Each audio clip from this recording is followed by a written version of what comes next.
கிறிஸ்துவுக்குள் மிக அன்பானவர்களே, தினமொரு தூதன் மொழியாக இந்த வாரத்தின் முதல் நாளில் சந்தித்து உங்களை இயேசு கிறிஸ்து நாமத்தினால் வாழ்த்துகிறேன்.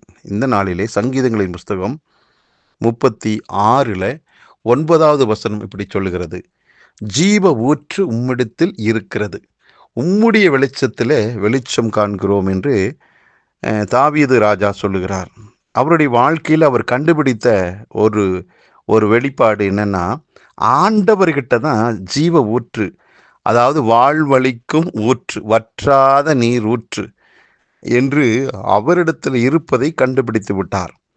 அப்போ ராஜா என்றால் பல்வேறு விதமான தாக்குதலுக்கு எந்நேரமும் ஆயத்தமாக இருக்கணும். அதை எதிர்கொள்வதற்கு மக்களிடத்திலிருந்தும் வரும், பகைவரிடத்திலிருந்தும் வரும், கூடவே இருக்கிற அந்த மக்களிடத்திலிருந்தும் வரும். இப்படி பல்வேறு விதங்களில் தாக்குதல்கள் வரும். அதிலிருந்து தன்னை காப்பாற்றி கொள்ளணும் அப்படின்னா ராஜா கண்டுபிடிச்சிட்டாரு, எனக்கு வாழ்வளிக்கக்கூடிய ஊற்று நான் வணங்குகிற, நான் ஆராதிக்கிற என்னுடைய தெய்வத்துக்கிட்ட இருக்குது என்று கண்டுபிடிச்சிட்டார்.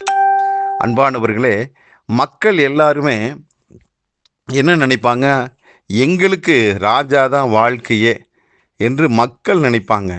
ராஜா இருக்கிற வரைக்கும் எங்கள் கவலை இல்லைன்னு.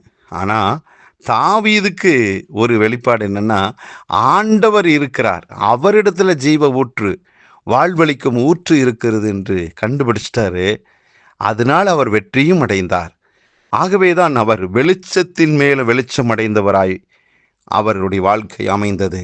அன்பானவர்களே, இன்றைக்கு வாரத்தின் முதல் நாள், நாமும் ஆண்டவரை ஆராதிப்பதற்காக ஆலயத்துக்கு செல்லலாம். ஏனென்றால் ராஜா எப்படி ஆண்டவரிடத்தில் ஜீவ ஊற்று இருக்கிறது என்று கண்டுபிடித்தாரோ, இன்றைக்கு நானும் நீங்களும் தேவனுடைய ஆலயத்துக்கு செல்வோம், அங்கே தேவனை ஆராதிப்போம். அங்கே கர்த்தருடைய வார்த்தை கிடைக்கும், தேவ பிரசன்னம் இருக்கும். தேவனை ஏதாவது ஒரு விதத்தில் கண்டடையத்தக்கதான ஒரு சூழ்நிலை நமக்கு அமையும். அன்பானவர்களே, கர்த்தருடைய ஆலயத்தில் உட்கார்ந்து தேவனை குறித்து ஒரு ஆராய்ச்சி நமக்குள்ள வரட்டுமே. ஒரு வெளிப்பாடு நிச்சயமாக அந்த ஆராய்ச்சியினுடைய முடிவில் கிடைக்கும். அந்த முடிவு, அந்த வெளிப்பாடு உங்களுக்கு எப்படி தாவீதுக்கு ஜீவ ஊற்றாக, வாழ்வளிக்கும் ஊற்றாக அமைந்தது போல உங்களுக்கும் ஏதாவது கிடைக்கும். உங்கள் வாழ்க்கைக்கு தேவையான ஒன்றை ஆண்டவரிடத்தில் பெற்றுக்கொள்ளலாம். ஆகவே அதை பெற்றுக்கொள்வதற்கு ஒரு நல்ல தருணம்தான் கர்த்தரை ஆராதனை செய்வதற்கு ஆலயத்துக்கு போக வேண்டும் என்று. ஆகவே இந்த வாரத்தின் முதல் நாளில் மற்ற காரியங்களை ஒதுக்கி தள்ளிவிட்டு அவர் ஒருவருக்கே ஆராதனை செய்வதற்கு நீங்கள் ஆலயத்துக்கு சென்றால் அங்கே ஜீவ ஊற்று தாவீதுக்கு கிடைத்தது போல உங்களுக்கும் ஏதாவது ஒன்று கிடைக்கும். ஏதாவது ஒரு அனுபவத்தை ஆண்டவர் கொடுப்பார். அது உங்கள் வாழ்நாள் முழுவதுக்கும் போதுமானதாக இருக்கும். ஆகவே அப்படிப்பட்ட ஒரு பெரிய ஆசீர்வாதத்தை பெற்றுக்கொள்வதற்கு ஒரே ஒரு வழி, இன்றைக்கு நீங்கள் ஆராதனைக்கு செல்வதுதான். அன்பானவர்களே, இதை கேட்டுக்கொண்டிருக்கிற நீங்கள் ஆலயத்துக்கு செல்லுங்கள், ஒரு எதிர்பார்ப்போடு செல்லுங்கள்.